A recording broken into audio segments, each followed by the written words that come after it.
اعوذ باللہ من الشیطان الرجیم بسم اللہ الرحمن الرحیم الف لام را کتاب انزلناہ الیک لتخرج الناس من الظلمات الی النور بإذن ربهم الی صراط العزیز الحمید۔ الف لام را، اے پیغمبر، یہ ایک کتاب ہے جو ہم نے تم پر نازل کی ہے تاکہ تم لوگوں کو ان کے پروردگار کے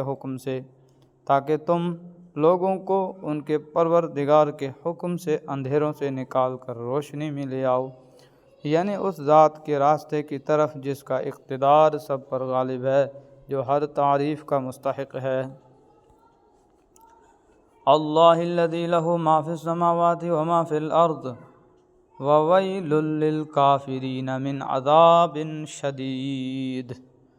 وہ اللہ کے آسمانوں اور زمین میں جو کچھ ہے اسی کی ملکیت ہے، اور افسوس ہے ان لوگوں پر جو حق کا انکار کرتے ہیں، کیونکہ انہیں سخت عذاب ہونے والا ہے۔ الَّذِينَ يَسْتَحِبُّونَ الْحَيَاةَ الدُّنْيَا عَلَى الْآخِرَةِ وَيَصُدُّونَ عَن سَبِيلِ اللَّهِ وَيَبْغُونَهَا عِوَجًا أُولَئِكَ فِي ضَلَالٍ بَعِيدٍ۔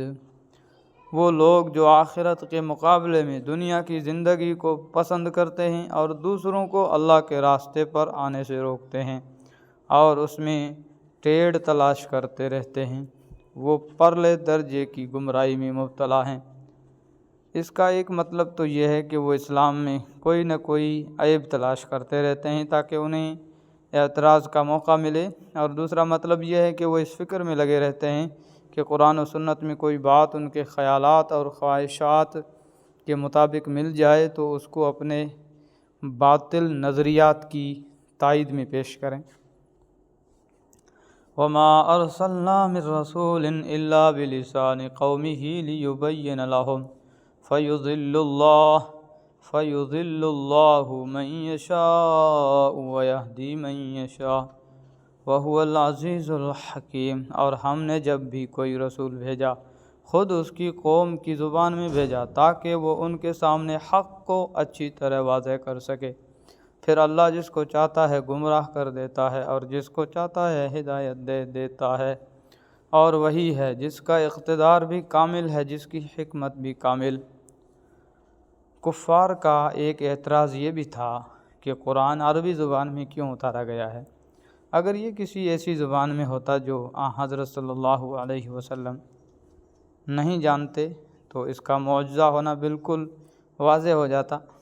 اللہ تعالیٰ فرماتے ہیں کہ ہم نے ہر رسول کو اس کی قوم کی مادری زبان میں اس لیے بھیجا ہے کہ وہ اپنی قوم کو اس کی اپنی زبان میں اللہ تعالیٰ کے احکام سمجھا سکے۔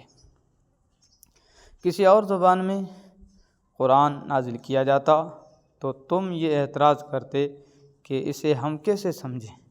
چنانچہ یہی بات سورہ حامیم سجدہ میں فرمائی گئی ہے، یعنی جو کوئی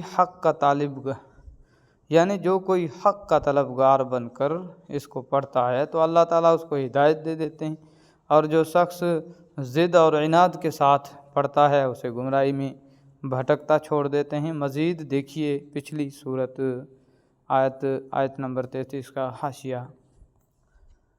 وَلَقَدْ أَرْسَلْنَا مُوسَىٰ بِآيَاتِنَا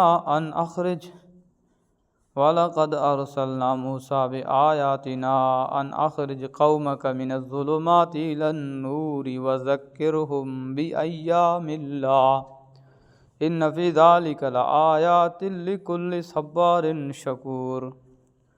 اور ہم نے موسیٰ کو اپنی نشانیاں دے کر بھیجا کہ اپنی قوم کو اندھیروں سے نکال کر روشنی میں لاؤ، اور مختلف لوگوں کو اللہ نے خوشحالی اور بدحالی کے جو دن دکھائے ہیں ان کے حوالے سے انہیں نصیحت کرو۔ حقیقت یہ ہے کہ ہر وہ شخص جو صبر اور شکر کا خوگر ہو اس کے لیے ان واقعات میں بڑی نشانیاں ہیں۔ اصل قرآن قرآن قرآنی لفظ ایام اللہ ہے، جس کے لفظی معنی ہیں اللہ کے دن، لیکن محاورے میں اس سے مراد وہ دن ہیں جن میں اللہ تعالیٰ نے خاص اور اہم واقعات دکھلائے ہیں، مثلا نافرمان قوموں پر عذاب کا نازل ہونا اور فرما برداروں کو دشمنوں کے مقابلے میں کامیابی عطا ہونا۔ لہٰذا آیت کا مطلب یہ ہے کہ ان خاص واقعات کا حوالہ دے کر اپنی قوم کو نصیحت کیجیے کہ وہ اللہ تعالیٰ کی فرما برداری اختیار کریں۔ وَإِذْ قَالَ مُوسَىٰ لِقَوْمِهِ اذْكُرُوا نِعْمَةَ اللَّهِ عَلَيْكُمْ إِذْ أَنْجَاكُمْ مِنْ آلِ فِرْعَوْنَ يَسُومُونَكُمْ سوء العذاب وَيُذَبِّحُونَ أَبْنَاءَكُمْ وَيَسْتَحْيُونَ نِسَاءَكُمْ وَفِي ذَلِكُمْ بَلَاءٌ مِّن رَّبِّكُمْ عَظِيمٌ۔ وہ وقت یاد کرو جب موسیٰ نے اپنی قوم سے کہا تھا کہ اللہ نے تم پر جو انعام کیا ہے اسے یاد رکھو کہ اس نے تمہیں فرعون کے لوگوں سے نجات دی جو تمہیں بدترین تکلیفیں پہنچاتے تھے اور تمہارے بیٹوں کو ذبح کر ڈالتے اور تمہاری عورتوں کو زندہ رکھتے تھے، اور ان تمام واقعات میں تمہارے پروردگار کی طرف سے تمہارا زبردست امتحان تھا۔ صدق اللہ العظیم۔